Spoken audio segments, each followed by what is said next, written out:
नमस्कार, मेरा नाम वीरा है और आज आप सभी का इस कार्यक्रम में मैं स्वागत करती हूँ। ये कार्यक्रम उमंग लाइब्रेरी द्वारा आयोजित है, जिसकी शुरुआत 7 साल पहले हो चुकी थी। लाइब्रेरी की ये कोशिश रही है कि समय-समय पर वो कार्यक्रम का आयोजन करती रहे और लॉकडाउन की स्थिति में हम ज़ूम के द्वारा आप तक ये कार्यक्रम लेकर आए हैं। हम सभी के बीच एक समानता है कि ज़िंदगी में किसी न किसी मोड़ पर गणित के किसी सवाल ने हमें ज़रूर उलझाया होगा। और इन्हीं सवालों को अपनी ज़िंदगी मानने वाले एक महान गणितज्ञ रामानुजन को आज गुज़रे पूरे 100 साल हो चुके हैं। 22 दिसंबर 1882 में तमिलनाडु के इरोड के एक साधारण गरीब परिवार में उनका जन्म हुआ था। उन्होंने सिर्फ 32 साल वो जीवित रहे, बट इतने छोटे अंतराल में भी उन्होंने गणित के विभिन्न क्षेत्रों में अपना अतुल्य योगदान दिया है। और इन्हीं से हमें रूबरू कराने आज हमारे बीच डॉक्टर रवि सिन्हा मौजूद हैं। एक एक्टिविस्ट स्कॉलर जो 4 दशक से अधिक समय से प्रगतिशील वामपंथी आंदोलन से जुड़े हुए हैं। एक थ्योरेटिकल फिजिसिस्ट के तौर पर इनकी पढ़ाई हुई है और बचपन से ही एक मेधावी छात्र थे और भारत सरकार की स्कॉलरशिप पर उन्होंने MIT कैम्ब्रिज USA से अपनी डॉक्टरेट की डिग्री हासिल की है। एक भौतिकवाद के तौर पर यूनिवर्सिटी ऑफ मैरीलैंड में फिजिकल रिसर्च लैबोरेटरी अहमदाबाद और गुजरात विश्वविद्यालय में इन्होंने काम किया है। वहां से इस्तीफा देकर उन्होंने अपना पूरा वक्त संगठन निर्माण तथा सिद्धांतिकी निर्माण के काम में लगाया है। वर्ष 1997 में प्रकाशित किताब ग्लोबलाइजेशन ऑफ कैपिटल में वह प्रमुख लेखक रह चुके हैं और संधान नामक हिंदी जर्नल में संस्थापक सदस्य रह चुके हैं। वह न्यू सोशलिस्ट इनिशिएटिव नामक प्लेटफॉर्म के अग्रणी सदस्य हैं। अगर इन्हें मैं 2 बातों में समेटना चाहूँ तो वो होगी विज्ञान के प्रति इनकी रुचि तथा ऐसे सामाजिक राजनीतिक काम और विचार से जुड़ना जो हम सब बच्चों के लिए एक समान तथा न्यायपूर्वक दुनिया बनाने का काम करे। और इसी के साथ मैं डॉक्टर रवि सिन्हा को आमंत्रित करती हूँ कि वो अपनी बात रखें।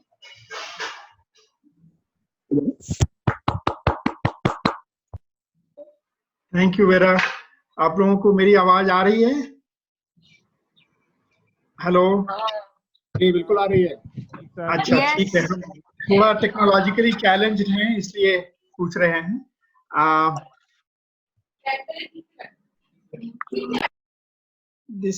Meeting has been upgraded. Okay, आप सभी को मेरा अभिवादन और खास तौर पर उमंग लाइब्रेरी के जो नौजवान दोस्त हैं उनका आपको बधाई, आपको धन्यवाद।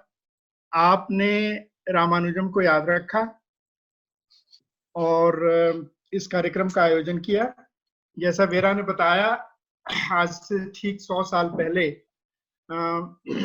उन्होंने इस दुनिया को अलविदा कहा था। मैं 2-3 बातें अपनी बात शुरू करने से पहले रख दूं। एक तो ये कि मैं ये मान के चल रहा हूं कि आज की मीटिंग का जो मुख्य ऑडियंस है वो हमारे उमंग लाइब्रेरी से जुड़े हुए नौजवान साथी हैं। यूं कह लीजिए कि हाई स्कूल +- 4 इयर्स, यानी उन लोगों से शुरू करके जो लोग 3-4 साल में हाई स्कूल पास करेंगे से उन लोगों तक जो 3-4 साल पहले हाई स्कूल पास कर चुके हैं। ये लगभग मैं मान के चल रहा हूं कि ये जो है मुख्य ऑडियंस है। ये कहने का मतलब ये नहीं कि बाकी बहुत सारे जो मित्र दिखाई दे रहे हैं जो इस एज ग्रुप से बाहर हैं, उनके लिए कोई इसमें बात नहीं होगी, या मेरी उम्मीद है कि उनके लिए भी यह इक्वली इंटरेस्टिंग होगा हम लोगों की ये चर्चा। लेकिन किस तरह से मैं बात रखूंगा, किस स्तर पे मैं बात रखूंगा, उसके लिए मैंने सोचा कि पहले मैं ये स्पष्ट कर दूं। दूसरी बात ये कि रामानुजम के जीवन की कहानी बतानी हो या उनके गणित के क्षेत्र में उनकी अद्भुत उपलब्धियां बतानी हो, दोनों ही विषयों का मैं विशेषज्ञ नहीं हूं। मैं उनका जीवनीकार नहीं हूं और मैं भौतिक शास्त्री तो रहा हूँ, गणित से मेरा काम चलाऊ परिचय जैसा कि एक भौतिक शास्त्री का होता है वैसा रहा है। लेकिन रामानुजम जैसा हम लोग अभी देखेंगे ऐसी विलक्षण प्रतिभा थे और वो दुनिया के सबसे बड़े गणितज्ञों में से एक थे। उनके गणित का विशेषज्ञ होने का दावा मैं नहीं कर सकता। तो हाँ, आप लोग बाकी लोग अगर म्यूट कर लें तो ठीक है। थोड़ा यहाँ आवाज आ रही है। तो अगर हम लोग किस तरह से बातचीत करेंगे, सिर्फ रामानुजम के जीवनी की बात करनी हो तो आप लोगों में से बहुत सारे लोग जानते होंगे कि 2015 में एक फिल्म बनी है the man who new infinity, जिसमें देव पटेल ने एक्ट किया है। वो फिल्म ज्यादा आसानी से देखी जा सकती है सिर्फ जीवनी के बारे में जानना हो तो। जिस किताब पर वो फिल्म आधारित है वो किताब आज से 30 साल पहले लगभग लिखी गई थी। वो प्रसिद्ध किताब है, रॉबर्ट कानिगल ने रामानुजम की जीवनी लिखी थी, वो सबसे प्रसिद्ध जीवनी है उनकी, और फिल्म जो है वो उसी किताब पर आधारित थी। वो किताब पढ़ी जा सकती है, मैंने वो किताब करीब 25 साल पहले पढ़ी थी। डिटेल्स तो मेरे दिमाग में अब धुंधले हैं, लेकिन वो अद्भुत पढ़ी जाने लायक किताब है, वो किताब पढ़ी जा सकती है। आज के जमाने में किसी भी विषय में जानने की शुरुआत करनी हो तो आप विकिपीडिया के पेज पे जा सकते हैं। हो सकता है कि नेशनल बुक ट्रस्ट ने हिंदी में रामानुजम की जीवनी छापी हो। ये सब मैं इसलिए बता रहा हूं कि हम लोगों का जोर सिर्फ उनकी अपनी आज शाम की बातचीत में हम लोगों का जोर सिर्फ उनकी जीवनी पर नहीं रहेगा, लेकिन थोड़ी जीवनी की बातचीत तो करनी पड़ेगी। आज रामानुजम को याद कर रहे हैं और पहले उनको याद करेंगे, पहले उनके जीवन की कुछ बातें करेंगे और उसके बाद उसी प्रसंग में, रामानुजम के प्रसंग में कुछ और चीजों की चर्चा करेंगे। तो मैं 4 छोटे छोटे भागों में आपसे बातचीत करने की कोशिश करूंगा। पहला ये कि एक उनकी शॉर्ट बायोग्राफी आपको दूंगा, एक उनकी जीवनी दूंगा। उसके बाद उनके जो उपलब्धियां थी, उनका जो जीवन था और जो उनकी उपलब्धियां थी उस पर हम लोग कुछ रिफ्लेक्ट करेंगे, कुछ विचार करेंगे, उसमें क्या सोचने समझने लायक है। उसके बाद तीसरे चैप्टर में या तीसरे हिस्से में हम लोग उन्हीं के लगभग समकालीन भारत के 4-5 वैज्ञानिकों की चर्चा करेंगे। वो इसलिए कि वो एक बड़ा ही अद्भुत समय दिखाई पड़ता है जब अचानक भारत से विज्ञान के क्षेत्र में अद्भुत हस्तियां पैदा होती हैं। तो उनकी थोड़ी हम चर्चा करेंगे और ये देखने की कोशिश करेंगे कि क्या इसे किस तरह समझा जाए कि भारत जो गुलाम था उस समय, भारत जो आज की तुलना में बहुत गरीब था, भारत जो आज की तुलना में बहुत अनपढ़ था, वैसे भारत ने एक ही समय में लगभग इस सदी की 20वीं सदी की शुरुआत के समय में अचानक ऐसी विभूतियों को जन्म दिया। भले ही वो आधे दर्जन या दर्जन भर विभूतियां हुई, लेकिन यह परिघटना, ये जो फिनोमिनन है, ये गौर करने लायक है। इसलिए भी गौर करने लायक है कि बाद का कोई ऐसा पीरियड दिखाई नहीं देता, इंक्लूडिंग आज तक, जिसमें एक साथ दुनिया भर में दुनिया में नाम, भारत का नाम करने वाले कह लीजिए, अपने अपने विषय को नई दिशा देने वाले ऐसे बड़े वैज्ञानिक एक साथ इतने ज्यादा पैदा हुए हों, ये ऐसा दिखाई नहीं देता। तो इस मामले में ये एक विलक्षण सी चीज है। वो पीरियड जो रामानुजम का पीरियड था, वो विलक्षण पीरियड था।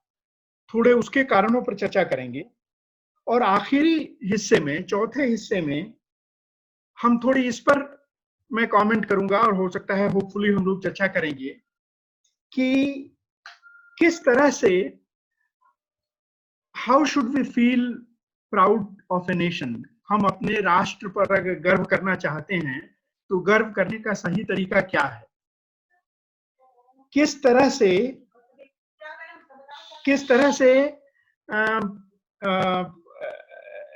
गर्व करने का अर्थ क्या है, नेशन पर, राष्ट्र पर गर्व करने का अर्थ क्या है। पास्ट पर गर्व करें तो पास्ट पर गर्व करने का अर्थ क्या है। हेलो,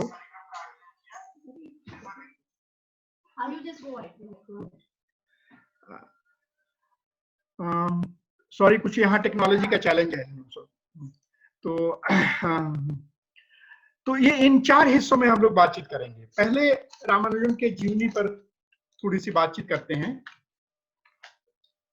उनका जन्म तमिलनाडु में ईरोड में 22 दिसंबर 1887 को हुआ था।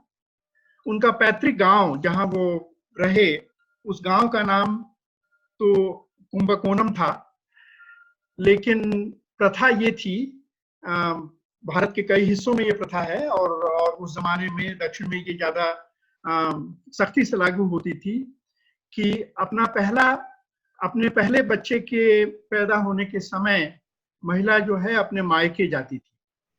ईरोड में रामानुजम की माँ का मायका था और वहीं उनका जन्म हुआ 22 दिसंबर 1887 को। लेकिन रहे वो बचपन में अपने गांव कुंभकोणम में। तेज विद्यार्थी थे, सारे विषयों में शुरू में तेज विद्यार्थी थे, लेकिन जैसे ही उनका परिचय गणित से हुआ, वो गणित से उनको ऐसा लगाव हुआ, गणित में वो इतने मशगूल हुए कि बाकी विषय उनको भारी लगने लगे। हाई स्कूल तक तो किसी तरह से उन्होंने बाकी विषय निभाए, लेकिन बाद में उन्हें काफी दिक्कत आई। हाई स्कूल से पहले की जो मैथमेटिक्स की जब उनसे उनका परिचय हुआ, तो वो जहां भी जिस भी स्कूल में थे, सारी जगहों पर अपने गणित के शिक्षकों से आगे निकल जाते थे। गणित के शिक्षकों के लिए मुश्किल होता था उनको कुछ सिखा पाना, कुछ पढ़ा पाना, क्योंकि प्रायः वो उनसे ज्यादा जानते थे। एस.एल. लोनी की एक किताब थी, ट्रिग्नोमेट्री की, बहुत पुरानी किताब है, और दरअसल उनके बारे में पढ़ते हुए ये किताब मुझे भी याद आई, क्योंकि हम लोगों के बचपन में 1960 के दशक में भी बिहार के गांव में, जहां से मैं हाई स्कूल कर रहा था, वहां भी ये किताब उपलब्ध थी और यह प्रसिद्ध किताब थी ट्रिग्नोमेट्री सीखने के लिए। तो एस.एल. लोनी की कम से कम इतना गौरव तो मैं हासिल कर ही सकता हूं कि रामानुजम ने जिस एस.एल. लोनी की किताब से ट्रिग्नोमेट्री सीखी, उसी एस.एल. लोनी की किताब से मैंने भी ट्रिग्नोमेट्री सीखी। मेरा क्या हुआ बाद में ये छोड़िए, लेकिन कम से कम उस किताब से ट्रिग्नोमेट्री भी मैंने उसी किताब से सीखी थी। जैसे ही 10 साल के रामानुजम को एस.एल. लोनी की ट्रिग्नोमेट्री की ये किताब मिली, वो सारा उस किताब के सारे अध्याय, सारे इक्वेशंस थोड़े ही दिनों में उन्होंने मास्टर कर लिए। ज्यादा बड़ी घटना उनके जीवन की, गणित के रूप में उनके जीवन की, 1903 में हुई, जब वो 16 साल के थे। तो उनके किसी गुरु ने या किसी मित्र ने उनको एक किताब दी, जो जीएस कार नाम के टीचर की किताब थी। वो कोई बहुत गणितज्ञ तो नहीं थे, कोई ऐसे मैथमेटिशियन तो नहीं थे, लेकिन जीएस कार नाम के आदमी ने 19वीं सदी के बीच में एक किताब तैयार की थी, लिखी थी, जिसका नाम था synopsis of elementary results in pure and applied mathematics. वो किताब गणित की तो क्या थी, उसमें गणित के फार्मूले या गणित के रिजल्ट्स इकट्ठे किए गए थे। 6000 से ज्यादा थियरम्स कह लीजिए, रिजल्ट्स या थियरम्स उसमें इकट्ठे किए। तो एक तरह से वो कंपेंडियम था गणित के रिजल्ट्स का। बिल्कुल आसान चीजों से शुरू होता था, जैसे आप सभी लोग जो यंग लोग देख रहे हैं परिचित होंगे कि a² - b² is equal to a plus B into a minus B. अब ये a plus B a minus B करते हुए थोड़ा मुझे डर ही लग रहा है, क्योंकि आप लोग जानते हैं आजकल राजनीतिज्ञ लोग भी गणितज्ञ होने की कोशिश करते हैं, और जब वो कहते हैं कि a plus B whole square is equal to a square plus B square, लेकिन उसमें 2ab एक्स्ट्रा आ जाता है, तो a और b और a स्क्वायर और b स्क्वायर का नाम लेने का भी मन नहीं करता। लेकिन आप जानते हैं कि a plus B into A minus B जो है a square minus B square होता है, हर दर्जा 7 का विद्यार्थी जानता है। तो वहां से शुरू होके गणित के मुश्किल सिद्धांतों या मुश्किल थियरम्स तक लगभग 6000 थियरम्स उस किताब में संकलित थे। इसका मैं जिक्र इसलिए कर रहा हूं क्योंकि यह किताब रामानुजम के लिए एक कारों का खजाना साबित हुई। उन्होंने उसके थियरम्स, क्योंकि उसमें सिर्फ रिजल्ट्स दिए हुए थे, कैसे वो रिजल्ट्स पाए गए इसका कोई जिक्र नहीं था, और रामानुजम की प्रतिभा को, उनकी मेधा को यही चाहिए था। उन्होंने उसके सारे थियरम्स साबित किए, सारे रिजल्ट्स प्राप्त किए अपनी कोशिश से। क्यों वो रिजल्ट सही है ये उन्होंने अपने आप को सिखाया। अपने इस सिलसिले में उन्होंने अपने मेथड्स निकाले, और जल्दी ही 16-17 साल के रामानुजन ऐसे निष्कर्षों तक पहुंचने लगे जो गणित की दुनिया के लिए नए निष्कर्ष थे। यानी जल्दी ही वो नए नतीजों तक पहुंचने लगे, जल्दी ही वो नए प्रकार की गणित की सर्जना करने लगे। हाई स्कूल तो उन्होंने अच्छी तरह से पास किया था, लेकिन बाद की जो उनकी स्कूल कॉलेज की पढ़ाई थी वो उसमें बहुत दिक्कतें आई। दिक्कतों का कारण मैंने पहले ही बताया, ये था कि वो सिर्फ गणित करना चाहते थे और कोई विषय नहीं पढ़ना चाहते थे। तो जो FA कहा जाता है, हमारे यहाँ बिहार में भी कहा जाता था, और रामानुजम के जमाने में हो सकता है पूरे भारत में कहा जाता हो। FA माने जो इंटरमीडिएट टाइप, जो +2 टाइप डिग्री होती थी, उसमें वो फेल हुए। फेल इसलिए हुए क्योंकि गणित में तो खैर फेल होने का सवाल ही नहीं था, गणित में तो वो अपने टीचरों से आगे थे, लेकिन बाकी जो 3 विषय थे उन तीनों विषयों में वो फेल हुआ। अंग्रेजी, संस्कृत और फिजियोलॉजी, तीनों विषयों में वो फेल हुए। मुश्किल आई क्योंकि FA पास किए बिना कॉलेज में दाखिला नहीं मिल सकता था। रामानुजम को FA की डिग्री भी नहीं मिली, और ऑफ कोर्स उनको कॉलेज में दाखिला नहीं मिला। लेकिन गणित में वो लगे रहे और एक से एक नतीजों तक पहुंचे। उन्होंने तमिलनाडु के मद्रास, फेमस जगह थी पढ़ाई लिखाई के लिए, गणित के लिए भी, बहुत सारे लोगों को संपर्क किया, बहुत सारे गणितज्ञों को संपर्क किया, उनको अपने रिजल्ट्स दिखाए। ज्यादातर लोग स्तब्ध रह जाते थे। बहुत सारे लोगों को लगता था कि ये कोई चार्लटन है। चार्लटन को क्या कहेंगे हिंदी में? कोई ठग है, कोई छलिया है, कोई बहाने बनाने वाला है, अपने आप को कहीं से नकल करके उसको अपने नतीजे बता रहा है। उनकी बातें अच्छे भले गणित के टीचरों को समझ में नहीं आती थी। जिनको समझ में आती थी वो दग्ध रह जाते थे, वो अचरज में पड़ जाते थे। 1909-10 के आसपास उनका परिचय, उनकी भेंट एक मद्रास के कलेक्टर थे और गणितज्ञ भी थे, वी रामास्वामी अय्यर से हुई। रामास्वामी अय्यर साहब चकित रहे उनके रामानुजम की प्रतिभा देखकर, और उन्होंने उनके लिए चिट्ठियां लिखी नौकरी की सिफारिश करते हुए, क्योंकि तब तक रामानुजम 23 साल के थे, उनकी शादी हो चुकी थी। शादी तो 1909 में हुई थी। उस समय उनकी पत्नी 10 साल की थी, वैसा ही प्रचलन था उस जमाने में। लेकिन 4-5 साल के बाद पत्नी इनके यहाँ, 2-3 साल के बाद पत्नी इनके यहाँ आ जाने वाली थी, आ गई। तो परिवार था, माँ थी, परिवार गरीब था, नौकरी की आवश्यकता थी, मुश्किल दिन थे, लेकिन रामास्वामी अय्यर साहब की के सिफारिश की वजह से उनको नौकरी मिली और थोड़े अच्छे दिन आए। वो नौकरी करने लगे और धीरे धीरे उनके बारे में लोकली वहां तमिलनाडु में गणित के से जुड़े हुए लोग जानने लगे उनको। लेकिन जो उनकी प्रतिभा थी, जो उनकी उपलब्धियां थी, जो जिन रिजल्ट्स तक वो पहुंच रहे थे, जिस प्रकार की गणित की वो सर्जना कर रहे थे, वो अद्भुत था।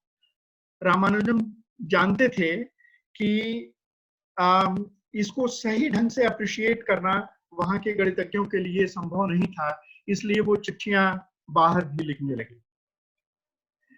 इंग्लैंड के प्रसिद्ध गणितज्ञों को, 2 गणितज्ञों को उन्होंने चिट्ठी लिखी, उन लोगों ने जवाब नहीं दिया।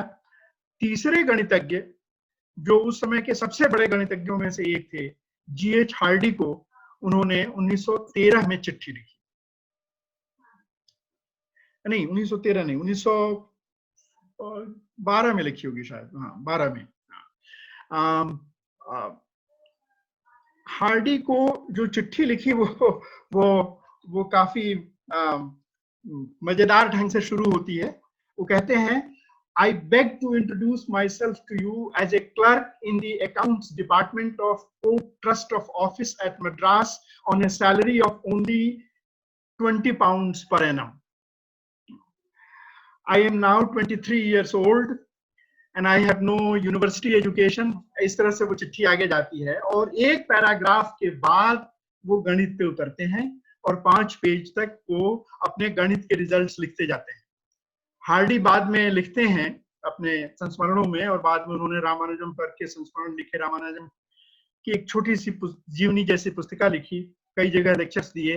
हार्डी कहते हैं कि मैं चकित था, मैं मुझे तय नहीं कर पा रहा था कि ये कोई दिखावे वाला आदमी है या कोई कितना अद्भुत ये आदमी है। उसमें से कई रिजल्ट ऐसे थे जिन्हें मैं पहचानता था, लेकिन जो सिंबल्स इस्तेमाल किए गए थे, वो सिंबल्स जो मैथमेटिक्स की दुनिया में, यूके में, इंग्लैंड में जो इस्तेमाल किए जाते थे, कैम्ब्रिज में और बाकी दुनिया में इस्तेमाल किए जाते थे, उनसे काफी भिन्न थे वो सिंबल्स। इसलिए पहले वो रिजल्ट्स पहचान में नहीं आए, लेकिन ऐसे रिजल्ट्स हार्डी की पहचान में आए और उनको लगा कि ये कोई भारत के कोने में पड़ा हुआ एक नौजवान इतने प्रसिद्ध थियरम जिसको कभी जिसने पढ़ा नहीं, जिसको पढ़ाया नहीं गया, उसने अपने आप ही उनको रीडिस्कवर किया। तो गणित के बड़े से बड़े गहरे और प्रसिद्ध रिजल्ट्स रामानुजम ने अपने आप ही खोजा था, उनको किसी ने पढ़ाया नहीं था, किसी ने बताया नहीं था। लेकिन कुछ ही रिजल्ट्स जो थे वो हार्डी को पहचान में आ रहे थे। बहुत सारे ऐसे रिजल्ट्स थे जो बिल्कुल नए थे और उनका सिर पैर हार्डी को पता नहीं चल रहा था। हार्डी जो उस समय के सबसे बड़े गणितज्ञ थे नंबर थियरी में, जो रामानुजम का की जो विशेषता का फील्ड था नंबर थियरी में, और हार्डी को भी वो उस पर सर खपा रहे थे। हार्डी, उन्होंने अपने कुलीग, दूसरे प्रसिद्ध गणितज्ञ जिनको गणित की प्रतिभा में हार्डी अपने आप से बड़ा मानते थे, लिटिल वुड, ज्यादा प्रतिभाशाली मानते थे, लिटिल वुड को भी दिखाया उन्होंने हार्डी के रामानुजन का वो पत्र, रामानुजम के वो रिजल्ट, और वो दोनों चकित थे। हार्डी एक जगह कहते हैं, बाद के किसी लेक्चर में उन्होंने कहा था कि हमें ये लगा कि हमें जब शुबहा हो रहा था कि ये कोई जादूगर है या कौन है, या झूठ तो नहीं बोल रहा, या गलत रिजल्ट तो नहीं लिख रहा, तो फिर हार्डी ने अपने आप को समझाया कि वो जो रिजल्ट दे रहा है, लिख रहा है, वो गलत नहीं हो सकता। और उसका कारण हार्डी ने क्या कहा? हार्डी ने कहा, they must be true, because if they were not true, no one would have the imagination to invent them.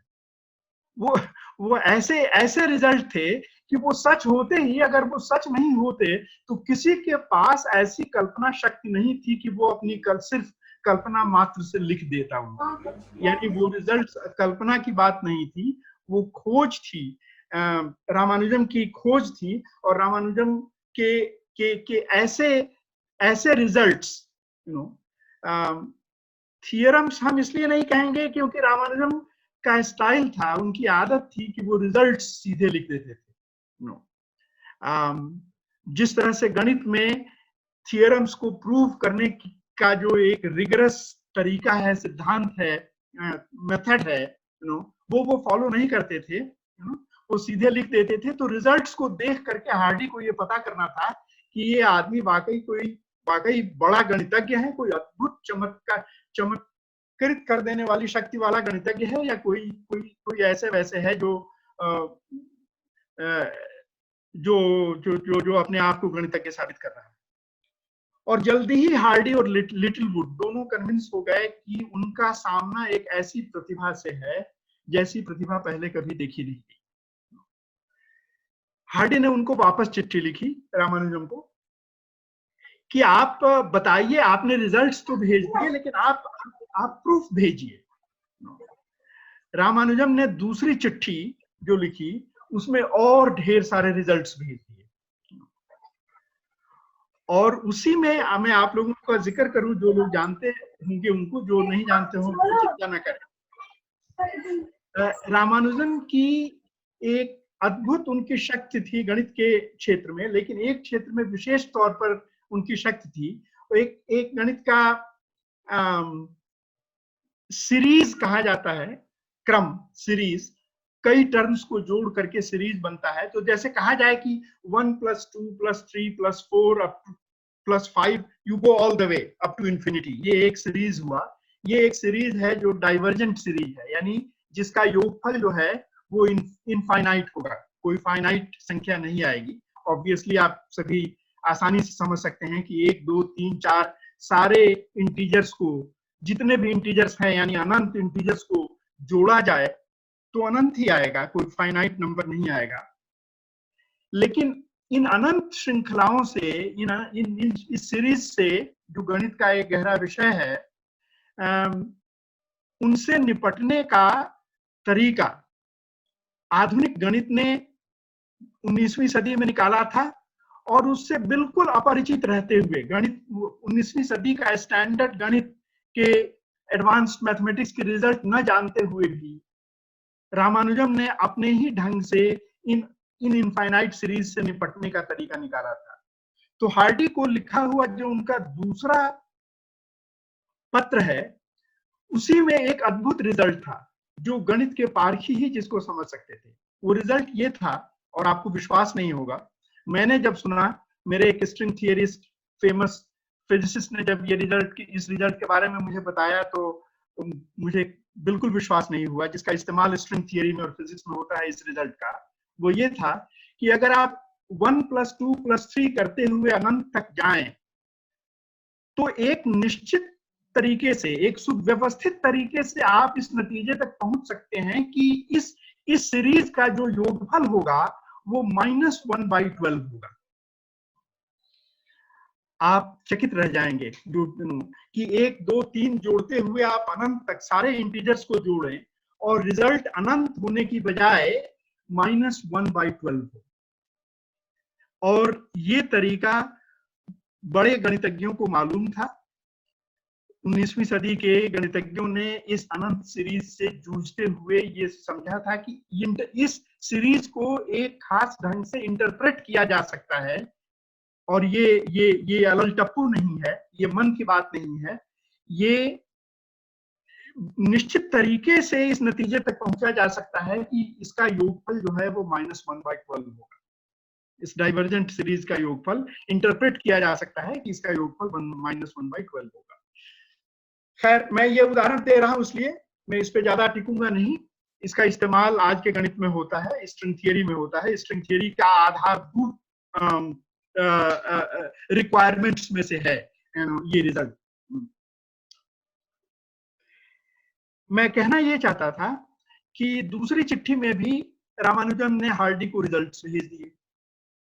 Hardy और चकित, बार बार हार्डी उनको चिट्ठी लिखें कि प्रूफ भेजिए, और रामानुजम जो है उनको और नए रिजल्ट्स भेज दें। हार्डी को चिंता हुई, ये क्या हो रहा है, ये आदमी बता नहीं रहा है कि कैसे इसको ये नतीजे मिल रहे हैं, बस नतीजे अपने बता देता है, जो नतीजे अद्भुत हैं, नतीजे नए हैं, इन नतीजों तक पहले कोई नहीं पहुंचा, इनमें से कई नतीजे ऐसे हैं, लेकिन कैसे ये पहुंचता है उन नतीजों तक, इसका कोई सुराग नहीं दे रहा। तो हार्डी को शुभा हुआ कि कहीं ऐसा तो नहीं कि रामानुजन को ये डर हो कि मैं अगर तरीके बता दूं तो इसको हार्डी अपने नाम में पब्लिश करके इस काम को को अपने नाम में पब्लिश कर लेगा। एक मिनट रुकता हूं, मैं कुछ और होने लगा यहाँ। हाँ, तो रामानुजन ने ये शंका जाहिर की, हार्डी ने ये शंका जाहिर की रामानुजन से। रामानुजन को बहुत बुरा लगा हार्डी के संदेह करने पर, कि ये संदेह करने पर कि रामानुजन संदेह कर रहे हैं, इस पर रामानुजन को बुरा लगा और उन्होंने चिट्ठी लिखना बंद कर दिया। रिश्ते में थोड़ी सी जो रामानुजन ने चिट्ठी में लिखा था कि बड़ी देर के बाद मुझे एक ऐसा मित्र मिला जो मेरे रिजल्ट्स को अप्रिशिएट कर सकता है, वो उस रिश्ते में खटास आ गई। लेकिन हार्डी छोड़ने वाले नहीं थे रामानुजन को। एक गणितज्ञ उसी समय मद्रास आने वाले थे, उन्होंने उनसे कहा कि आप जाइए, उनसे मिलिए और उनको कन्विंस कीजिए कि उनको कैम्ब्रिज आना होगा। वो कैम्ब्रिज आए। जब वो पहुंचे मद्रास, उनका नाम मैं भूल रहा हूँ, पता नहीं है, नाम डजंट मैटर। वो यंग गणितज्ञ थे, रामानुजन की उम्र के थे, 25 साल के आसपास रहे होंगे। उनसे रामानुजन की बहुत जल्दी दोस्ती हो गई। उन्होंने रामानुजन को कैम्ब्रिज चलने के लिए कन्विंस करने की शुरुआत की। रामानुजन बहुत उत्साहित नहीं थे तब तक। उनको रामानुजन की विशेषता ये थी कि उनको ज्यादा कुछ चाहिए नहीं था। उनको ऐसी नौकरी मिल गई थी रामास्वामी अय्यर साहब की कृपा से कि परिवार का खर्च वर्च चल रहा था। और तब तक, जब तक ये गणितज्ञ आए, तब तक तो उनको एक फेलोशिप दिलवा दी गई थी मद्रास यूनिवर्सिटी में, जो फेलोशिप काफी उस समय के लिए रिच फेलोशिप थी और उसकी कोई शर्त नहीं थी। उसकी शर्त यही थी कि वो अपना गणित करें, उनको न पढ़ना है, न पढ़ाना है, न कोई और काम करना है, बस वो अपना गणित करें और उनको वो फेलोशिप मिलेगी जो अच्छी खासी तनख्वाह के बराबर थी। रामानुजन को घर चलने लायक पैसा चाहिए था और शांति चाहिए थी ताकि वो अपना गणित का काम कर सकें और गणित जानने वाले उनको अप्रिशिएट कर सकें कि वो क्या कर रहे हैं, किन नतीजों तक पहुंच रहे हैं। तो रामानुजन बहुत उत्साहित नहीं थे जाने के लिए। ऊपर से वो बड़े कठोर किस्म के ब्राह्मण थे, खाने पीने की पाबंदियां थीं, विदेश जाने पर जात से निकाले जाने का डर था। माँ उनकी जो बहुत ही धार्मिक थी, बाहर जाने, विदेश जाने को अलाउ नहीं करने वाली थी। काफी साल भर तक समझ लीजिए वो ड्रामा चला।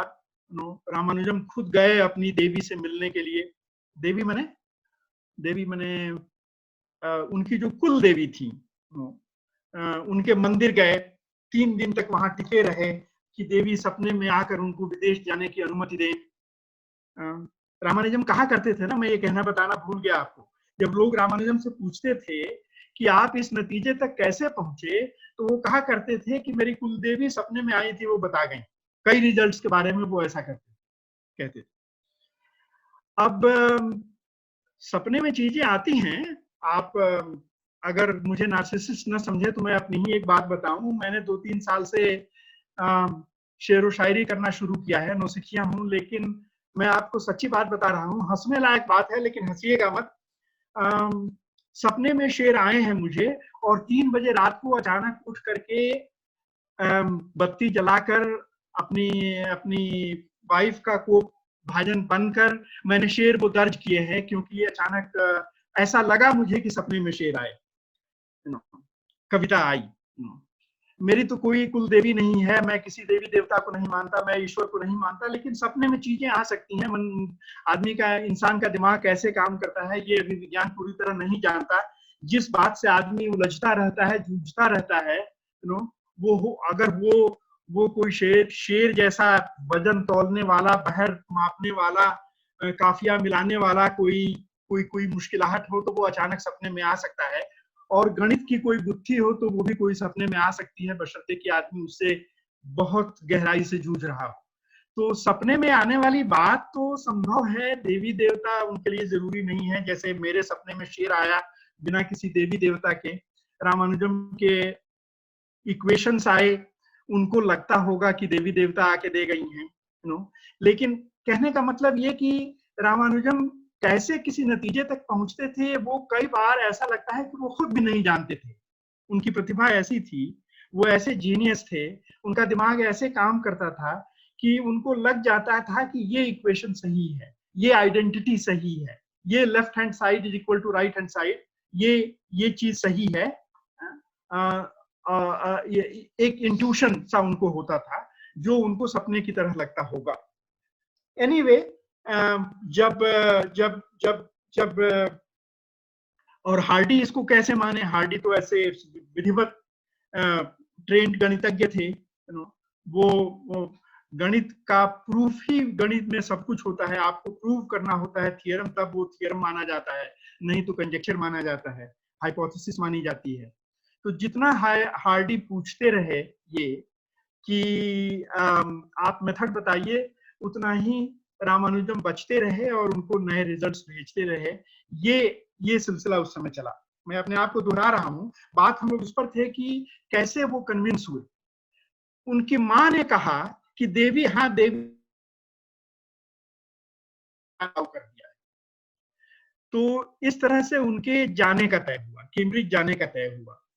मार्च 1913 में वो जहाज पे बैठे, अप्रैल 1913 में वो कैम्ब्रिज में उतरे, और उतरते ही उनकी हार्डी से भेंट हुई और उन लोगों का गणित का काम शुरू हो गया।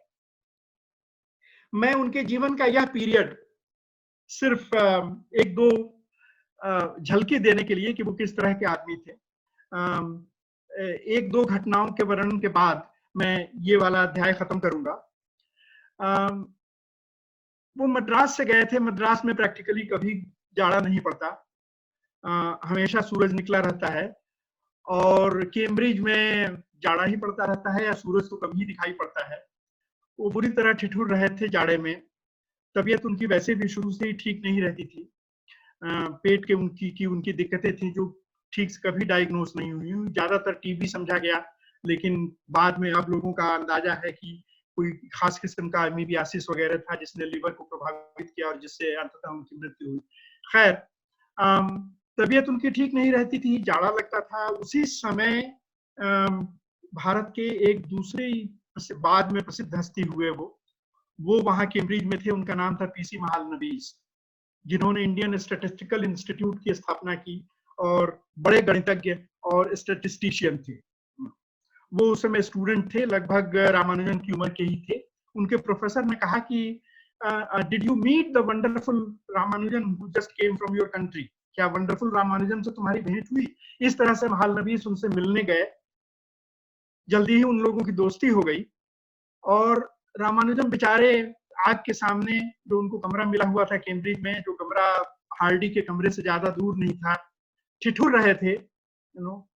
तो महालनबीस ने पूछा कि do you have enough blankets?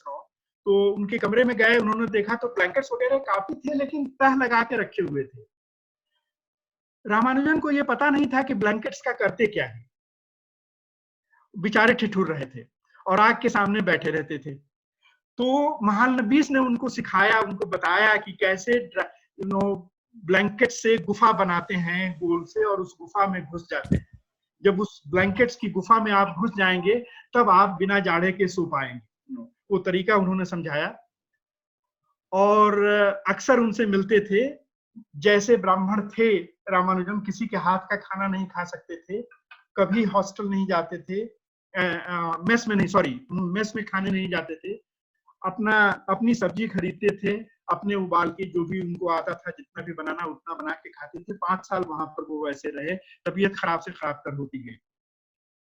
Anyway, किस्सा जो मैं सुनाना चाहता था वो ये था कि एक बार महालनबीस उनके कमरे में पहुंचे और ये वाला प्रॉब्लम मैं अपने यंग दोस्तों को, जो 10, 12, 13 साल के हमारे बहुत सारे मित्र रहे हैं मेरी सारी जिंदगी भर, अब उन लोगों के 12, 13 साल के बच्चे हैं, जिन लोगों से मेरी पहली मित्रता जब वो 12, 13 साल के थे तब हुई थी, और उनको मैं गणित के सवाल दिया करता था।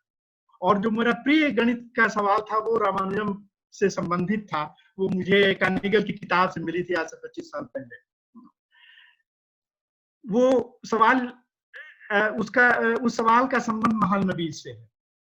महालनबीस एक दिन आए और उन्होंने रामानुजम से कहा, जो किचन में खाना बना रहे थे, उन्होंने कहा कि मैंने ये सवाल पढ़ा आज। सवाल ये है कि एक बहुत किलोमीटर लंबी गली है, उसमें एक के बाद एक मकान बने हुए हैं, मकान के नंबर जो हैं वो पड़े हुए हैं, मकान नंबर 1, 2, 3, 4 वगैरह। आप ये समझ लीजिए कि मकान 50 से ज्यादा है और 500 से कम है। महालनबीस वाले वर्जन में 50 और 500 के बीच की संख्या आती है। तो उन्होंने कहा कि मकान जो है वो 50 से ज्यादा थे और 500 से कम थे, और मेरा मित्र ऐसे मकान में रहता था कि उस मकान से पहले के सारे मकान नंबरों को जोड़ा जाए तो बाद के सारे मकान नंबरों के योगफल के बराबर होता था। यानी 1, 2, 3, 4 आप जोड़ें, जैसे मान लीजिए 5 मकान पहले हैं तो 1, 2, 3, 4, 5, 15 हुआ जोड़ करके, और बाद में जो मकान हो जितने बचते हो वो भी अगर 15 हो। ये वाला वर्जन मैं बच्चों को देता था कि 10 से कम वाला ये वर्जन है कि अगर 8 मकान हो और मकान नंबर 6 में कोई रहता हो तो 1 से 5 तक जोड़िए तो 15 आता है, और बाद में 6 में वो रहता है और 7 और 8 जोड़िए तो 15 आता है। तो ये सोल्यूशन है उस सवाल का, जो सबसे सिंपल सोल्यूशन है। जो महालनबीस ने रामानुजन को बताया वो सोल्यूशन 50 से 500 के बीच में था, और वो निकालना आसान नहीं है। आप लोगों में से जो लोग गणित की मशक्कत करने से बाज ना आते हो वो लोग आप ट्राई कीजिएगा कि क्या सोल्यूशन है। मैं वो खैर ये सोल्यूशन मैं बता देता हूँ। सोल्यूशन तो ये है कि 288 मकान थे और वह व्यक्ति मकान नंबर 204 में रहता था। अब अगर आप 1 + 2 + 3 अप टू 203 करें तो जो संख्या आएगी 205 + 206 + 207 अप टू 288 करें तो वही संख्या आएगी। ये सोल्यूशन है। यानी 288 मकान होने चाहिए और 204 नंबर के मकान में उस आदमी को होना चाहिए। और महालनबीस को ये निकालने में काफी टाइम लगा था। ये सोल्यूशन निकालने में, एक सोल्यूशन निकालने में काफी टाइम लगा। मैं अपने 14-15 साल के दोस्तों से दूसरा सवाल देता हूं कि मकान जो है वो 10 से ज्यादा है और 100 से कम है, तब निकालिए कि कितने मकान हैं और किस मकान नंबर में वो रहता है वो व्यक्ति। तो वो आप ट्राई कीजिएगा, वो शायद आप लोगों में से कुछ निकाल ले। लेकिन 50 से 500 के बीच वाला 288 मकान होना और 204 नंबर के मकान नंबर में रहना, ये निकालना उतना आसान नहीं है, क्योंकि बड़ी संख्याएं जोड़नी पड़ेगी।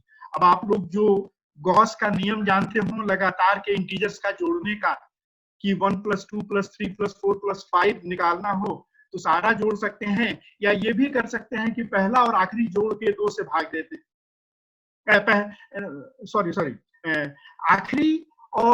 आखिरी से एक ज्यादा गुणा करके उसमें 2 से भाग दे दें। आखिरी 5 है, 6 से गुणा करें 30 और उसमें 2 से भाग दे दें 15। तो संख्याओं को जोड़ने का ये नियम है जो गॉस नाम के मैथमेटिशियन ने 5 साल की उम्र में पता कर दिया था। एनीवे वो अलग से किस्सा है। तो आप निकाल सकते हैं 50 से 500 के बीच वाला भी। किस्सा ये है कि जैसे ही महालनबीस ने ये सवाल पूछना शुरू किया रामानुजन से, किचन से ही रामानुजन बोले हाँ सोल्यूशन लिखो। और उन्होंने जो सोल्यूशन दिया वो एक सोल्यूशन नहीं देता था, वो इस समस्या के सारे सोल्यूशन देता था। उन्होंने एक फार्मूला बताया जिसको कंटिन्यूड फ्रैक्शन कहते हैं, एक कंटिन्यूड फ्रैक्शन फार्मूला बताया, और वो फार्मूला था जो सारे सॉल्यूशंस देता है। इस समस्या के, इस प्रॉब्लम के अनंत सॉल्यूशंस हैं, बढ़ते जाते हैं, बड़ी बड़ी संख्याएं आती हैं।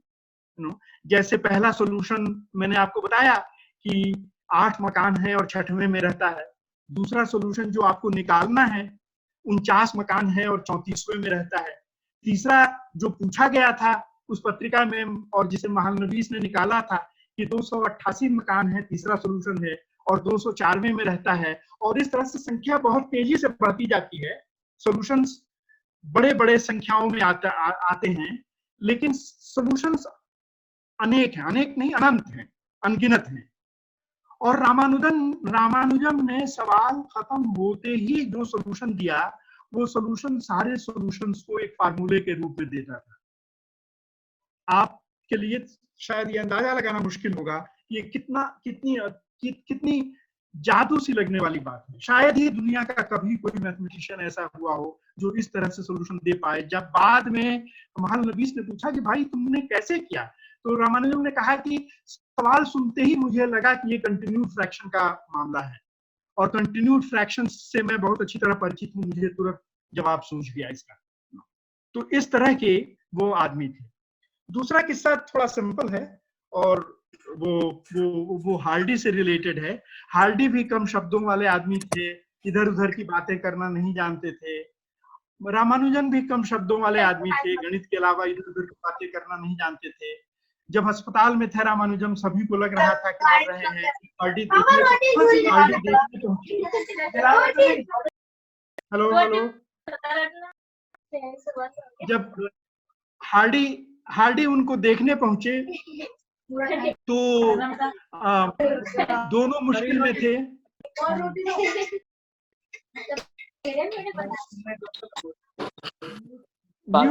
म्यूट कर लीजिए। दोनों मुश्किल में थे, क्या बात करें। तो हार्डी ने कहा कि रामानुजन, जिस टैक्सी में मैं आया था उसका नंबर बड़ा अनइंटरेस्टिंग था, मुझे डर लग रहा है कि कहीं अशुभ नंबर तो नहीं था।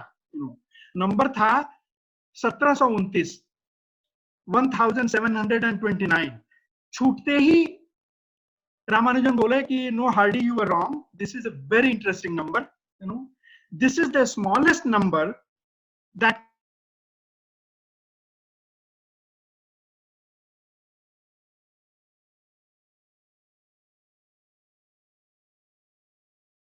(1729) वो सबसे छोटी संख्या है जिसको आप दो क्यूब्स के रूप में जोड़ के रख सकते हैं। पहला है 1 cube plus 12 cube. 1 cube 1 into 1 into 1 is 1, and 12 cube 12 into 12 into 12 is 1728. तो 1728 और 1 is 1729। लेकिन ये 1729 एक दूसरे ढंग से भी जोड़ एक्सप्रेस किया जा सकता है, वो है 9 cube plus 10 cube. 9 cube is 729 और 10 क्यूब इज 1000, तो 1729 हो गया। यानी हार्डी ने बाद में कहीं कमेंट किया था कि जितने भी पॉजिटिव इंटीजर्स हैं, धनात्मक पूरी संख्याएं हैं, 1 2 3 4, सभी रामानुजम की व्यक्तिगत मित्र हैं। सभी संख्याओं से रामानुजम की व्यक्तिगत मित्रता है, क्योंकि संख्याओं के अनेक गुण होते हैं। और पूरा जो नंबर थियरी है मैथमेटिक्स का, एक बड़ा इलाका है, एक बड़ा कॉन्टिनेंट है मैथमेटिक्स का, वो इन इंटीजर्स के गुणों के बारे में है। और रामानुजम की मानो प्रत्येक छोटे बड़े सभी संख्याओं से निजी मित्रता थी, सभी के गुणों के बारे में वो जानते थे। तो ऐसे थे रामानुजम। 5 साल जो वहां कैम्ब्रिज में रहे, वहां पर उन्होंने हार्डी के साथ काम किया, और उन लोगों ने, मुझे संख्या याद नहीं है, 30-35 शायद पेपर्स पब्लिश किए। रामानुजम के अनेक अद्भुत चमत्कारिक निष्कर्ष रामानुजम किसी से भी मिलने से पहले खुद निकाल चुके थे, लेकिन अनेक चमत्कारिक निष्कर्ष वहां कैम्ब्रिज में भी उन्होंने निकाले, हार्डी के साथ निकाले। अब सहूलियत ये थी कि अब वो हार्डी की मदद से उन रिजल्ट्स को का प्रूफ देते थे, और वो बाकायदा रिसर्च पेपर के रूप में पब्लिश होता था। गणित का जो तरीका था, गणित का जो मेथड था, कि आप सिर्फ किसी देवी ने आपको इक्वेशन बता दिया और आपने इक्वेशन लिख दिया, ऐसे रामानुजम तो कर लेंगे, लेकिन सभी को देवी देवता कहाँ उपलब्ध है, सभी को देवी देवता कहाँ बतलाते हैं। अगर सभी को बतला रहे होते तो हम आप सब रामानुजम होते। गणित तो तरीके से होता है, गणित तो मेथड से होता है, गणित तो ज्यादातर मेथड ही है, प्रूफ देना पड़ता है, और वो रामानुजन ने सीखा। बाद हार्डी ने उनके बारे में कहा था कि अगर इस आदमी को गणित की शिक्षा, कॉलेज गणित की शिक्षा जो इसको कैम्ब्रिज आने पर 26 साल की उम्र में मिली, वो इस आदमी को अगर 16 साल की उम्र में मिली होती, जैसे कि ज्यादातर गणितज्ञों को मिलती है, तो इसमें कोई संदेह नहीं कि ये दुनिया का ऑल टाइम सबसे बड़ा गणितज्ञ होता।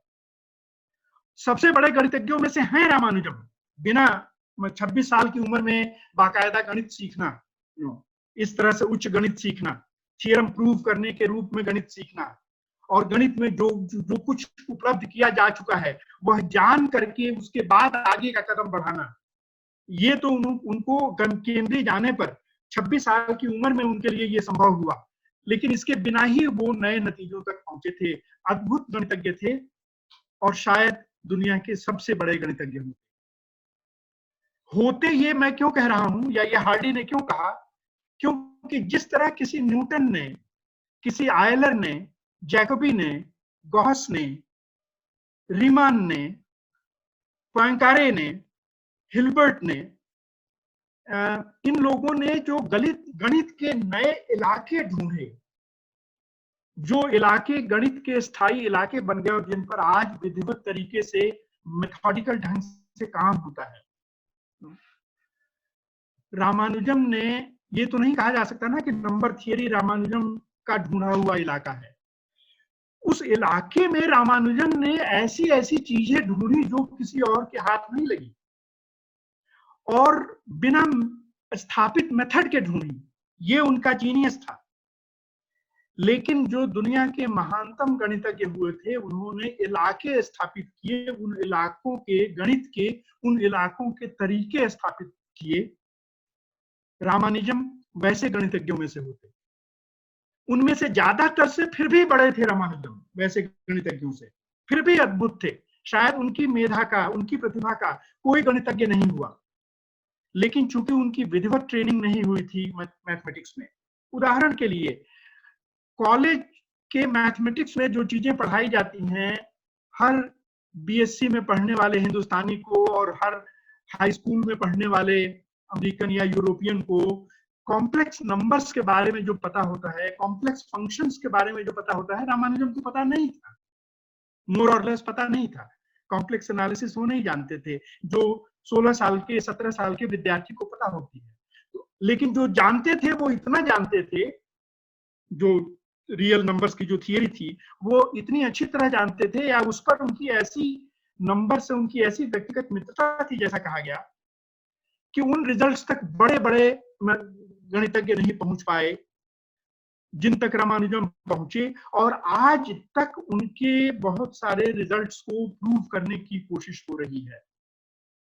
सिर्फ एक उदाहरण मैं देना चाहूंगा। उनका एक जो उनका रिजल्ट था, उसको थियरम बनाने में पियरे डिलाइन नाम के एक फेमस गणितज्ञ का ने 1973 में उनका वो प्रूव किया, और उसके लिए उनको फील्ड्स मेडल मिला। फील्ड्स मेडल जो एक तरह से नोबेल प्राइज होता है मैथमेटिक्स का, वो रामानुजम का एक रिजल्ट प्रूव करने को मिला।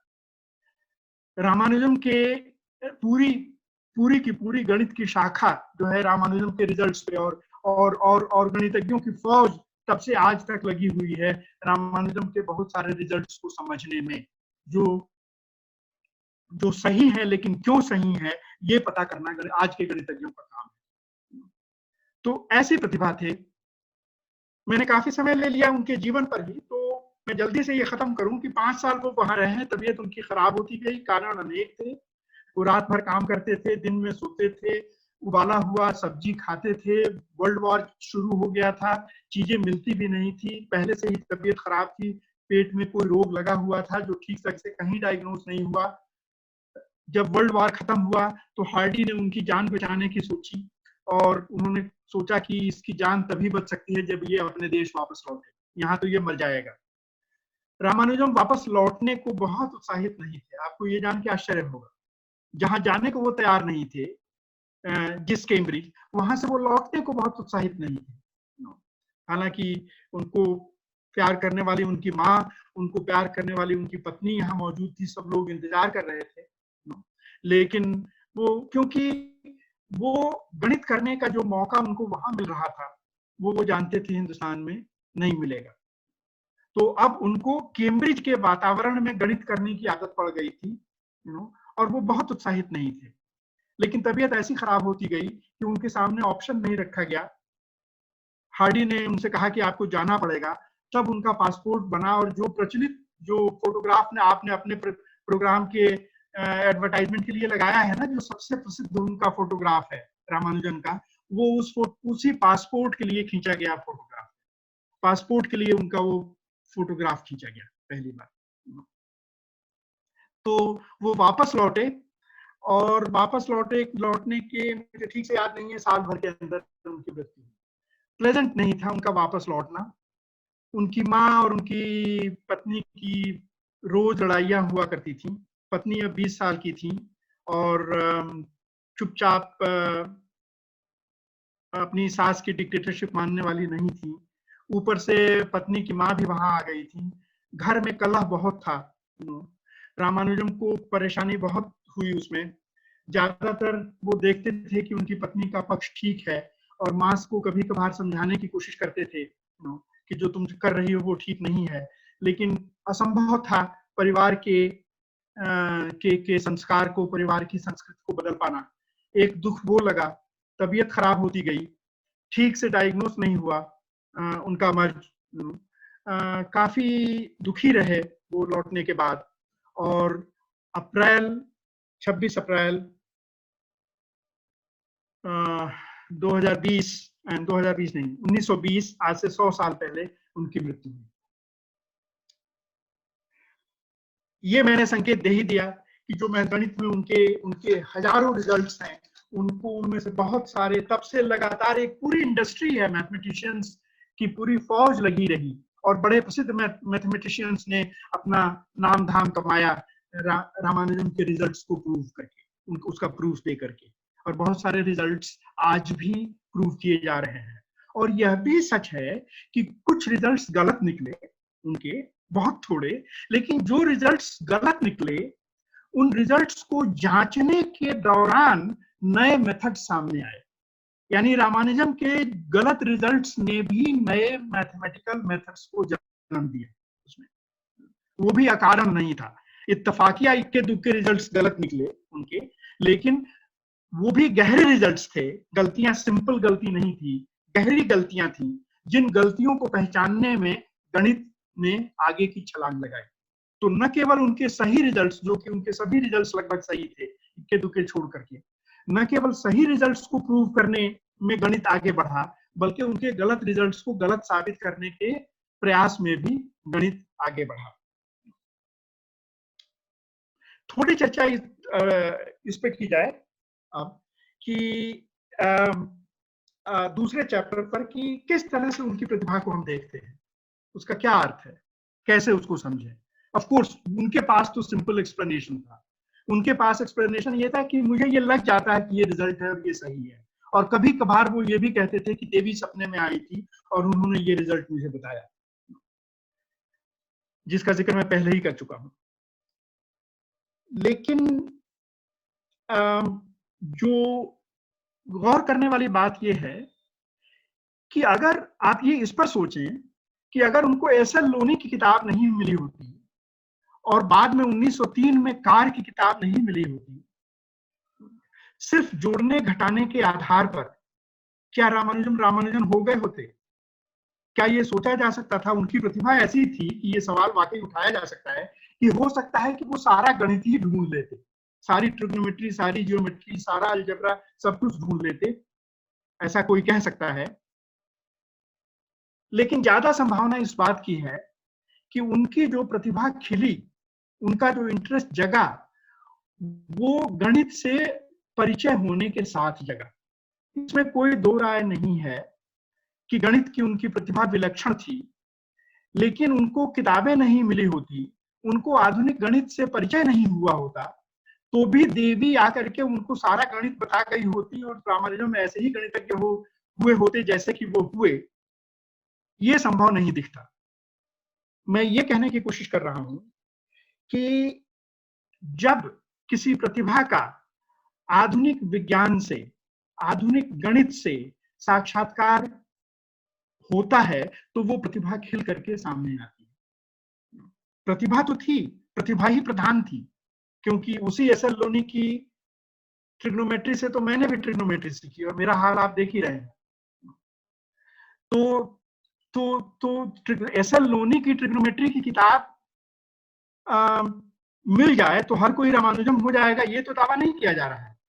लेकिन एस.एल. लोनी की और कार की किताब नहीं मिली होती तो भी रामानुजम रामानुजम हो गए होते, ये संभव नहीं है। मैं कहना क्या चाहता हूं, मैं कहना ये चाहता हूं, और इससे मैं इस जल्दी से मैं अपने तीसरे अध्याय पे जाऊंगा, कि वो समय जो 20वीं सदी की शुरुआत का समय था, वो क्यों एक अद्भुत समय साबित हुआ भारत के ऐसे वैज्ञानिकों और ऐसे गणितज्ञों के लिए। मैं आता हूं थोड़ी देर में यहाँ पर। मैं इस वाली बात से शुरू करना चाहता हूं कि आधुनिक गणित से रामानुजम का परिचय होना ये अनिवार्य था। और आधुनिक गणित, अंग्रेज शासन करने आए हमारे यहाँ, 200 साल शासन किया, हमें लूट कर गए, हमारा नुकसान किया, चाहते थे कि नहीं चाहते थे हमारा फायदा पहुंचाना, लेकिन एक हद तक फायदा भी पहुंचा के गए। वो गणित लेके आए, वो भाषा लेके आए, वो विज्ञान लेके आए, अपने लिमिटेड इस्तेमाल के लिए ही भले ही उन्होंने कुछ गणित और कुछ भाषा सिखाई यहाँ के लोगों को। वो सीख करके यहाँ के रामानुजम जैसे लोग, महालनबीस जैसे लोग, शाह जैसे लोग जो हैं, वो सीख करके उनकी प्रतिभा को मैदान मिला फलने फूलने का, खेलने का। यानी आधुनिकता आई, विज्ञान आया, ज्ञान विज्ञान आया। बाद में मैं इसकी और इसको कंट्रास्ट करूंगा थोड़ी देर में, कि जो लोग सोचते हैं कि रामानुजम को उसी अपनी पारंपरिक गौरव में शरीक कर लिया जाए कि भारत के रामानुजम को किसी विदेश की आवश्यकता नहीं थी, भारत के रामानुजम को किसी दूसरे गणितज्ञ की और किसी दूसरे गणित की आवश्यकता नहीं थी। ये भारत की मेधा थी, ये भारत की विलक्षण प्रतिभा थी। ये कुछ भी नहीं होता, भारत अलग थलग अकेला पड़ा होता तो भी ये प्रतिभा इसी रूप में खिलती। ऐसा अति राष्ट्रवादी पोजीशन लिया जा सकता है, लेकिन ऐसा पोजीशन सही नहीं है। और रामानुजम कैसे थे, मैं इसके लिए सिर्फ आपको इतना बता दूं कि 32 साल की उम्र में वो मर गए, और 16 साल की उम्र में वो किताब मिली थी उनको कार की, जिसके बाद उन्होंने गणित को बाकायदा अपना नया गणित करना शुरू किया। 16 साल में ही उन्होंने गणित की दुनिया बदल दी। और जब आए भारत वापस वो और मरे, उस समय तक इतने प्रसिद्ध थे कि एस चंद्रशेखर जो नोबेल लॉरिएट थे, सीवी रामन के नेफ्यू थे, भतीजे थे, और 20वीं सदी के सबसे बड़े वैज्ञानिकों में से एक थे, सबसे बड़े एस्ट्रोफिजिसिस्ट, कॉस्मोलॉजिस्ट, फिजिसिस्ट थे वो। उन्होंने अपने बचपन को याद, वो 1909 में पैदा हुए थे चंद्रशेखर, 20 में के दशक में वो 12-14 साल के थे। अपने बचपन को याद करते हुए वो कहते हैं कि in 1920s we used to be proud of, 4 नाम वो गिनाते हैं, गौर कीजिएगा। We used to be proud of Gandhi, Nehru, Tagore and Ramanujan. 1920 के दशक में हम भारतीय भारत पर गर्व इसलिए करते थे क्योंकि हम गांधी, नेहरू जो 30 साल के थे उस समय, अभी 30-32 साल के थे, हम गांधी, नेहरू, टैगोर और रामानुजम पर गर्व करते थे। ऐसे थे रामानुजम। और ऐसे रामानुजम का निर्माण सिर्फ उनकी प्रतिभा से नहीं हुआ, आधुनिक गणित से हुआ। गणित को अद्भुत योगदान रामानुजम का था, लेकिन गणित का अद्भुत योगदान रामानुजम को भी था। ये दो तरफा मामला था। गणित से उनका साक्षात्कार बिल्कुल नहीं हुआ होता तो वैसे ही रामानुजम वो हो जाते अपने आप, ये संभव नहीं था। तो तीसरी बात पे आते हैं जल्दी से हम। इस बात को कैसे समझें कि उसी समय रामानुजम के समकालीन ऐसे नाम थे, हिंदुस्तान ने ऐसे वैज्ञानिक पैदा किए, ऐसे नाम पैदा किए, उस गरीब भुखमरी से जूझते हुए गुलाम हिंदुस्तान ने, जो आज के 135 करोड़ के हिंदुस्तान की तुलना में उस समय 20-25 करोड़ का हिंदुस्तान था 20वीं सदी के शुरू में, और ज्यादातर अनपढ़, ज्यादातर गरीब, ज्यादातर भूख से मरते हुए, और सभी अंग्रेज शासन के दबाव के अंदर, ऐसे हिंदुस्तान ने कैसी विभूतियों को पैदा किया जो आज का विश्व गुरु बनने का दावा करने वाला तीसरी सबसे बड़ी अर्थव्यवस्था बन जाने का दावा करने वाला, आज के तरह तरह के दावे करने वाला हिंदुस्तान वैसी विभूतियां नहीं पैदा कर पा रहा है विभूतियां कुछ, मैं एक नाम हमेशा लेना चाहता हूं, बाद में बात हो सकता है लूंगा उनका, लेकिन उस समय आप गौर करें 20वीं सदी की शुरुआत में एस.एन. बोस, सत्येंद्र नाथ बोस जैसे रामानुजन ने हार्डी को चिट्ठी लिखी थी 1913 में, वैसे ही 1923 या 24 में एस.एन. बोस ने आइंस्टाइन को चिट्ठी लिखी थी और उस चिट्ठी में अपना जो योगदान दिया था वो 20वीं सदी के भौतिक शास्त्र के सबसे बड़े योगदानों में से एक है। जो सारे फंडामेंटल पार्टिकल्स हैं प्रकृति में, उनको दो कैटेगरी में बांटा जा सकता है। एक कैटेगरी को बोस के नाम से जाना जाता है, उनको बोसॉन्स कहते हैं, जैसे फोटोन, लाइट पार्टिकल एक फोटोन है, क्योंकि उन्होंने बोस आइंस्टाइन स्टैटिस्टिक्स की नींव डाली। योगदान बोस का था। चिट्ठी में उन्होंने अपनी चिट्ठी लिखी, डियर मास्टर कहते हुए, उन्होंने आइंस्टाइन को मास्टर कहते हुए लिखा था, डियर मास्टर, उनको चिट्ठी भेजी थी और आइंस्टाइन को लगा कि ये तो अद्भुत रिजल्ट है, और वो बोस के नाम से प्रकाशित हुआ और उसी को आगे बढ़ा करके बोस और आइंस्टाइन का संयुक्त परिचय भी प्रकाशित हुआ। वो एस.एन. बोस जो 1894 में पैदा हुए थे और 1974 में मरे, उसी पीरियड के लगभग रामानुजम के समकालीन थे।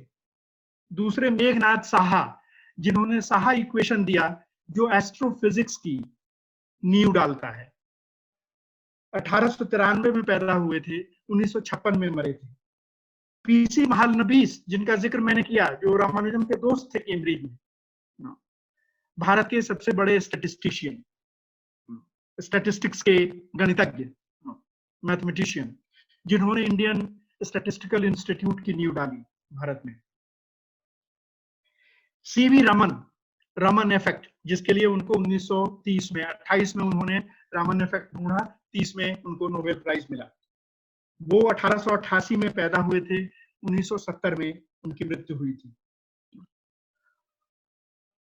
उसके थोड़े दिनों बाद होमी भाभा 1909 में पैदा हुए और 1965 में एक हवाई दुर्घटना में उनकी मौत हुई, जिन्होंने TIFR की नींव डाली और भाभा एटॉमिक रिसर्च सेंटर की एटॉमिक प्रोग्राम की नींव डाली। और एस चंद्रशेखर, जिनका मैंने जिक्र किया, रामन के नेफ्यू, जो 1910 में पैदा हुए, 1995 में मरे।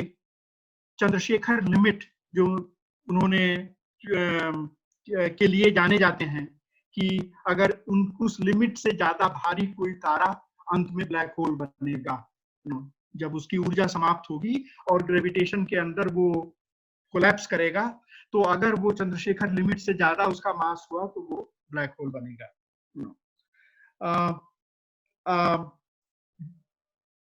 उनका यह काम उन्होंने 20 साल की उम्र में हिंदुस्तान से इंग्लैंड की हवाई यात्रा में ये खोज की थी, जो बाद में उन्होंने जाके व्यवस्थित ढंग से स्थापित किया वहां पहुंचने के बाद, और जिसके लिए जिस खोज के 50 से ज्यादा सालों के बाद 1983 में उनको नोबेल प्राइज दिया गया।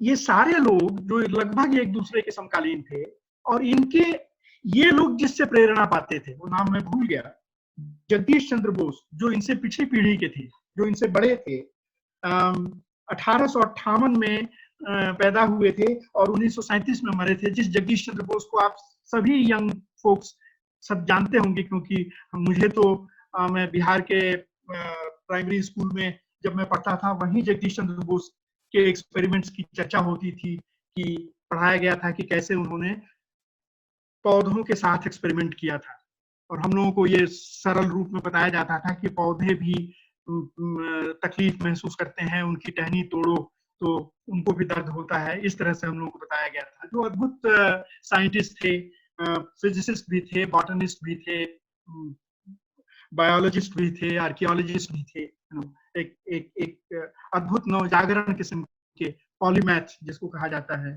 थे, और जिनके शिष्यों में से अनेक बड़े वैज्ञानिक हुए, और जिन रामानुजन के समकालीन बड़े नामों का हमने जिक्र किया, वो सारे लोग उनसे प्रेरणा पाते थे। प्रश्न मैं ये पूछ रहा हूं कि उस समय ये सारे लोग लगभग एक साथ कैसे पैदा हो गए? क्या 6-8 की संख्या कोई बहुत बड़ी संख्या तो नहीं है? इसका कोई सोशियोलॉजिकल थियरी तो नहीं दी जा सकती है, मैं जानता हूं। ये आकस्मिक घटना भी हो सकती है, लेकिन केवल आकस्मिक घटना के रूप में नहीं दिखाई देती। ऐसे पिछड़े हुए गुलाम भारत में, ऐसे अनपढ़ भारत में अचानक 6-8 ऐसे वैज्ञानिकों का पैदा होना, जो दुनिया के अपने अपने विषय में दुनिया के शीर्षस्थ वैज्ञानिकों में से सबसे अद्भुत रामानुजन थे, कोई दो राय नहीं, क्योंकि वो विलक्षण थे। और लोग तो खैर बाकायदा पढ़े लिखे, बाकायदा शिक्षित हुए अपने अपने फील्ड में, लेकिन रामानुजम को बाकायदा पढ़े लिखे नहीं, उनको कोई डिग्री नहीं मिली। मैं ये बताना भूल गया कि उनको कैम्ब्रिज में जब वो पहुंचे तो उनको बीए की डिग्री दी गई पहले, क्योंकि तब कैम्ब्रिज अभी मैथमेटिक्स में पीएचडी की डिग्री नहीं देता था।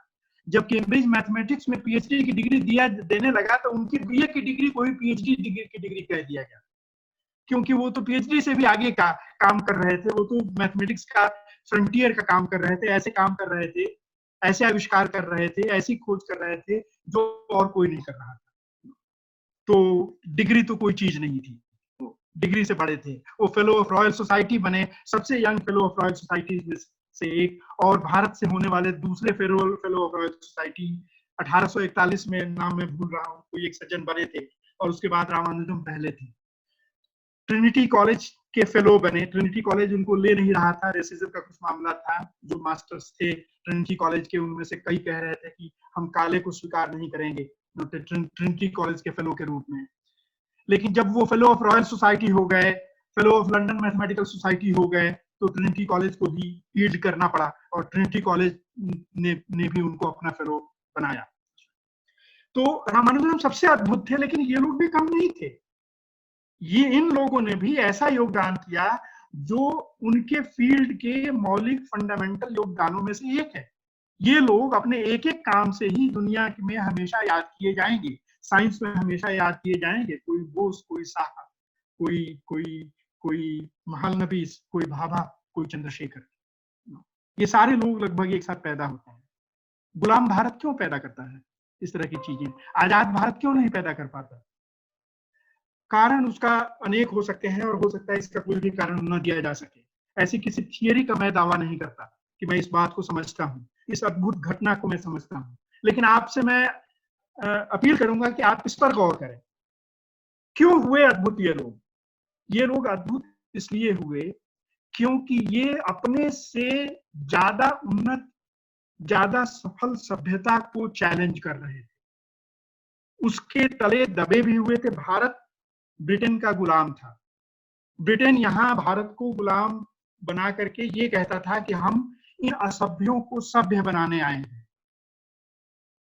गुलामी के हर पीरियड में बड़े बड़े नाम नहीं पैदा हुए, लेकिन 19वीं सदी के अंत में जब राष्ट्रवाद की भावना का उदय होता है, जब अंग्रेजों को चुनौती मिलने लगती है भारतीयों से, पहले विचार के रूप में, फिर राजनीति के रूप में, और उसी बीच में ये वैज्ञानिक भी सामने आते हैं, कहीं ना कहीं मेरा अंदाजा ये है कि भारत जिस तरह से अंग्रेज मास्टर्स को चुनौती देने की तैयारी कर रहा था, चुनौती दे रहा था, जिस तरह से वो कह रहा था कि आप ये ना कहो कि आप हम असभ्य हैं और आप हमें सभ्य बनाने आए हो, इसलिए आपको हमारे ऊपर राज करने का अधिकार है।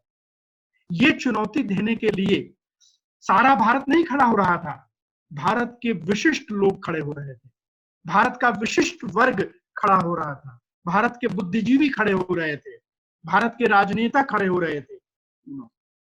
सर सैयद अहमद वगैरह से शुरू करके 19वीं सदी के 1870 के आसपास के लोगों से शुरू करके बाद में कांग्रेस पार्टी का बनना, और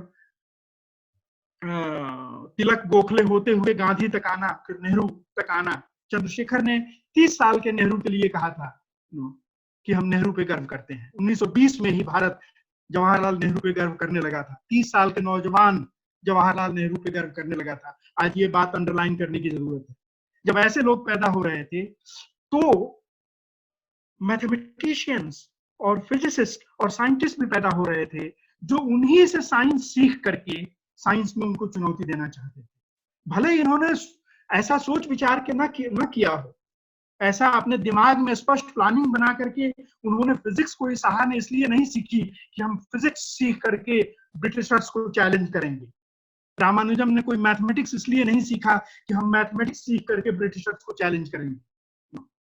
ऐसा प्रत्यक्ष रूप में सोच करके कोई नहीं करता, लेकिन अंदर का मनोविज्ञान ऐसे काम करता है। उस समय की जो पहचान होती है, उस समय की जो रूपरेखा होती है, उस समय लोगों पर ऐसा प्रभाव डालती है।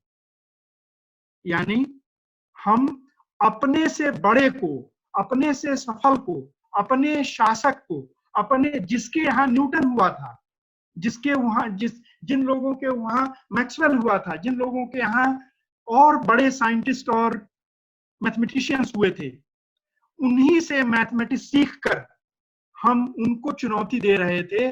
और उस समय का वैचारिक, राजनैतिक, फिलोसॉफिकल माहौल ऐसा था कि भारत खड़ा हो रहा था अपने से बड़े को, अपने से सफल को, अपने शासक को चुनौती देने के लिए। अगर किसी देश में आपको ऐसा आत्मविश्वास भरना है कि वो अपने से बड़े को चुनौती दे सके, तो उसका असर ये पड़ेगा कि वैसे देश में, पिछड़ा देश होने के बावजूद, बड़े बड़े कवि पैदा होंगे, बड़े बड़े पेंटर्स पैदा होंगे, बड़े बड़े साइंटिस्ट भी पैदा होंगे। वो टैगोर को जन्म देगा। वो टैगोर के मित्र जो थे, पेंटर नामों में मैं हमेशा गड़बड़ करता हूँ, वो प्रसिद्ध पेंटर, टैगोर के दोस्त, ये चलो नाम मुझे याद नहीं आ रहा। वैसे पेंटर पैदा हुए, टैगोर खुद पोएट पैदा हुए, और ऐसे साइंटिस्ट पैदा हुए, एक से एक विचारक पैदा हुए। तो विचारक भी पैदा होंगे जो अपने से ज्यादा सफल, ज्यादा बड़े, ज्यादा एकम्प्लिश्ड को से सीख कर उसको चुनौती देंगे। यानी कोई देश तरक्की कैसे करता है, उसको चुनौती दे करके जो उस देश से बड़ा है, जो उस देश से ज्यादा सफल है, जो उस देश से स्थापित है। आज क्या प्रथा चली है?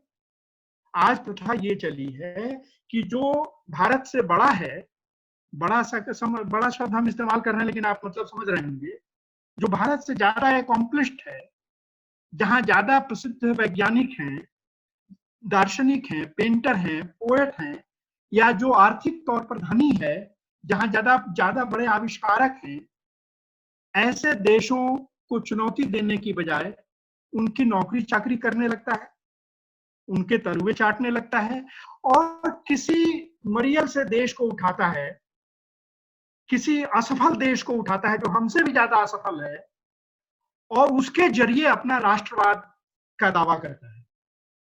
पाकिस्तान ये, पाकिस्तान वो, मानो पाकिस्तान से अपने आप को बड़ा साबित करके हम महान हो जाएंगे। भारत अब अपने आप को विश्वगुरु और विश्व विजयी कैसे साबित करेगा? पाकिस्तान को हराकर या पाकिस्तान से बड़ा बनकर। ये विडंबना हो गई है, और उसके कारणों में हम नहीं जाएंगे, कैसे हम इस नरक तक, इस दलदल तक कैसे पहुंचे। इस कंट्रास्ट तक हम ले आना चाहते हैं आपको। भारत एक बहुत गरीब, पिछड़ा हुआ भारत क्यों चुनौती दे रहा था और क्यों ऐसी विभूतियां पैदा कर रहा था? क्योंकि उसने बड़े को चुनौती देने का साहस उठाया था। दुनिया के बेस्ट को उसने चुनौती दी थी, और दुनिया के बेस्ट को चुनौती देकर उसने अपना बेस्ट पैदा किया था। आज भी भारत दुनिया के बेस्ट को चुनौती देने का बीड़ा उठाए, तभी वो अपना बेस्ट प्रोड्यूस कर सकता है, अपना बेस्ट पैदा कर सकता है। तो ये लंबा चौड़ा विषय है, इस पर तो कभी मौका मिलेगा तो हम और चर्चा करेंगे। हम आखिरी अपने कंक्लूडिंग पार्ट पे आते हैं, जिसकी शुरुआत मैंने एक तरह से कर ही दी है, कि अपने राष्ट्र पर गौरव का तरीका क्या है, अपने राष्ट्र पर किसी को कैसे गर्व करना चाहिए। पहली बात तो ये कि अगर आप अपने राष्ट्र के अतीत पर ही गर्व करते हैं और आपके वर्तमान में गर्व करने लायक कोई चीज नहीं रह जाती, तो आपका अतीत पर गर्व ज्यादा स्थायी नहीं रहेगा, ज्यादा विश्वसनीय नहीं रहेगा, उस पर कोई भरोसा नहीं करेगा। मैं ये नहीं कहता कि अतीत पर गर्व नहीं करना चाहिए, अगर अतीत गर्व करने लायक हो तो। अगर वर्तमान गर्व करने लायक नहीं है, तब भी अतीत पर गर्व करना चाहिए अगर अतीत गर्व करने लायक है तो। आप मुझे गलत ना समझिएगा, और भारत का अतीत गर्व करने लायक है, लेकिन हम भारतीयों को गलत ढंग से गर्व करना सिखाया जा रहा है। भारत का अतीत क्यों गर्व करने लायक है? भारत का अतीत गर्व करने लायक इसलिए है क्योंकि यहाँ वाल्मीकि और व्यास पैदा हुए थे, जो ऐसी जिन्होंने इतने बड़े महाकाव्य संस्कृत जैसी परिष्कृत भाषा में लिखे। जब ज्यादातर दुनिया पढ़ना लिखना नहीं जानती थी, उस समय यहाँ पर महाभारत और रामायण की रचना हुई। व्यास और वाल्मीकि के महाकाव्य सामने आए। उस समय यहाँ वेद लिखे गए। तो हम वाल्मीकि और व्यास के महाकाव्यों को तो भूल जाते हैं। कितने लोग हम लोग पढ़ते हैं उनके महाकाव्यों को? मैंने भी नहीं पढ़ा है। मैं आपसे कह रहा हूँ, कहने का मतलब ये नहीं कि मैंने वाल्मीकि का रामायण पढ़ा है, या मैंने व्यास का महाभारत पढ़ा है, या मैंने वेद पढ़े हैं, या मुझे संस्कृत आती तो थी लेकिन अब नहीं आती है इसमें। और ये दुख का विषय है कि मुझे संस्कृत नहीं आती। लेकिन हम संस्कृत पर गर्व कर सकते हैं, उन महाकाव्यों पर गर्व कर सकते हैं। हम गर्व करना हमें किस पर सिखाया जाता है? वाल्मीकि ने अपने महाकाव्य में जो चरित्र रचे, उन चरित्रों पर हम गर्व करते हैं। तो किसी मर्यादा पुरुषोत्तम पर हम गर्व करते हैं, किसी कृष्ण पर हम गर्व करते हैं, जो चरित्र रचे गए, जिनको उन्होंने भगवान बनाया एक या दूसरे तरह का, और हम उनको और भगवान बनाते चले गए। हम महाकाव्यों के चरित्रों को भगवान हमने बना दिया, अपने जिंदगी का हिस्सा बना दिया, और उन महाकाव्यों को भूल गए। हमने वेद पढ़ना छोड़ दिया। वेद बहुत कम लोग पढ़ पाएंगे, लेकिन ये अफवाह फैलाना शुरू कर दिया कि वेदों में दुनिया का सारा ज्ञान रखा हुआ है।